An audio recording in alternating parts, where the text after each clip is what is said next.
No, just go ahead and start talking. Mm-hmm. Let's stop talking. Can I move it closer a little? It's fine. It's close enough? Yeah. Okay. Okay, I just talked Yeah, into just- that picture, huh? Uh-huh. Hi, this is Norma Clevenger. Used to be McNaughton, way back in those old days. Michael, my grandson, wants me to do a blog about a couple of things that I had as a child, or when I was in high school, I guess you might say. Well, the one that I can remember the most is when we used to go to Glee Club down in St. Paul Park. I lived in Newport, and we had to go across the railroad tracks.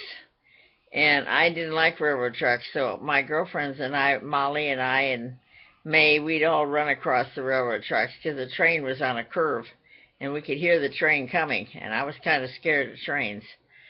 So anyway, that was my little saga of going home from a Glee Club and with my girlfriends and being afraid of the trains. And that's about the only other train. I have another train story too from good old Newport. When Tom, my first husband, and I got married, I stayed naturally. I lived with Mom and Dad. And Uncle John came out from South Dakota, and that's Mother's brother, and he came out. And the next morning, the day of the wedding, Uncle John got up and told my mother, "Mabel, do you know that I counted the trains last night?" And Mother, of course, was busy cooking, so she wasn't too interested. And he told her that he counted 58 trains. And of course, we did have a lot of trains going through Newport. But Uncle John just couldn't get over it, and he had to be sure and tell Mother that he counted all these trains. And, of course, that was kind of a family joke all those years, that Mother had that story of the trains the day that Tom and I got married. And I think that's my only train story. Yeah, now that you're talking about Grandpa, what about how you guys met? Oh, that one on the train? Okay, the one where Grandpa and I met on the train. I thought everybody had heard that one on the streetcar in Inver Grove, Minnesota. I thought everybody had heard that one. It seems that my dad used to take me over to the streetcar line in Inver Grove so I could go meet my girlfriend Gladys in St. Paul, and we could go to a movie. So this particular night, we went to the movie, Gladys and I got back on the streetcar to go back and meet Daddy, and I got back to Inver Grove, and I went to get on the streetcar, and there wasn't any seats, but there was one seat. And it turned out that it was next to a sailor, and that was Tom. And he was sitting there, and some lady was with him, but he got up and gave me the seat.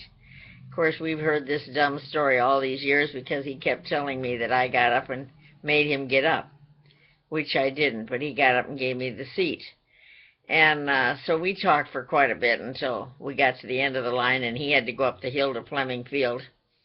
And then I got to go back. The train kind of did a U-turn, and I had to go back and get on the train and go with my dad home. And so anyway, Tom had said he'd come over and see me the next day. And I said, well, that was okay. And, of course, I had told Mother when I got home that I had met I had met a sailor. I had I told Mother. What's that? It's fine. Nothing. I told Mother I had met a sailor, and my mother says, "You're not going out with any strange sailors," my mother says. And, of course, through the years we laughed because everybody loved Grandpa, but they said, well, he was the strangest sailor he had ever seen, you know.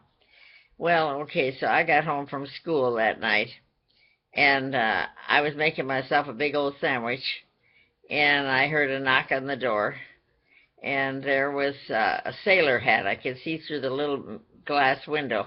Had a little glass window in Mother and Daddy's door, and so I went and answered it, and of course it was Tom. He wanted to be called Tom. His name was actually Ross.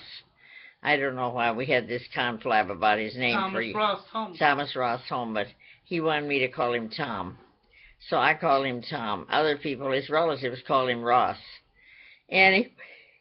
So anyway, I invited him in, and of course, Mother works at the model laundry, and so Mother came home from work, and Mother came home from work and proceeded to make dinner. And of course, she made dinner and talked to Tom a little bit and didn't make any remarks about the fact that I couldn't go anywhere with him. But so Daddy came home too because he worked at Cudahy's, and so they came home and we all sat at the table. And of course, Mother had, I don't remember what she made, if it was pork chops or what. She was a very good cook. And of course, she had beet pickles. And of course, my mother made very good beet pickles, and made very good beet pickles. And the beet pickles were, of course, the thing that really were the crowning glory of the whole thing, because um, she Tom told her that was the best beet pickles he had ever had in his whole life. So, of course, that little statement there made sure that I was able to go on the bus and up to St. Paul and go to the movie with him, because Mother liked to have people comment about her beet pickles. So, of course, that was what we did, and from then on we started going together, and and Mother would cook dinner, and Tom would come over and eat, and Daddy would take me to the streetcar line, and we'd pick up Tom over there when he came in from the base. And so anyway, it was pretty interesting. The other thing that was interesting was we got engaged down in Gray Cloud Island. And Gray Cloud Island, we went down there one time, and Grandpa proposed to me. And so it was very interesting. And anyway, we got proposed to down in Gray Cloud Island. And let's see, what else was there, Michael? Huh? Nothing else? Yeah, anyway, so we, then another time we went horseback riding, Tom and I, down there in Gray Cloud Island. And of course, he was in his uniform as usual. I was riding the horse beside him, and all of a sudden somebody shot a gun off, and Tom's sailor hat went flying. Of course, I right away thought that he had been shot. And I looked, and of course I realized it was his hat that had been flying, and he was okay. So we had lots of interesting adventures. Mother and I went down to Florida and met him when he was stationed down there in what was Canaveral, or Cape Kennedy. And I worked at the bakery, so I had enough money to buy my ticket. So we took the bus, Greyhound bus, down to, like I say, Canaveral, and had stayed there for a week at the Banana River Hotel, Mother and I did. And of course that was nice. And Daddy didn't get to go. He had to stay home and take care of, I guess we had some chickens. Daddy had to stay home and take care of the animals. But Mother really enjoyed Florida. So that was one nice thing. I was so glad she got to go. We had a lot of fun anyway. So, and I guess, as I say, the rest is just history. That's one of my other stories. Yeah, the other one that we had when Tom and I first got married. We were on our honeymoon in Chicago, I think it was. And I went in and went to the restroom, and as I came out, he was always a joker, Tom was. I came out and he pretended like he didn't know me. Two old ladies were sitting on a chair, and they thought I was just trying to pick him up or something. So anyway, Tom was supposed to pick me up there after I got out of the restroom, and he kept saying, I don't know you. I do not know you.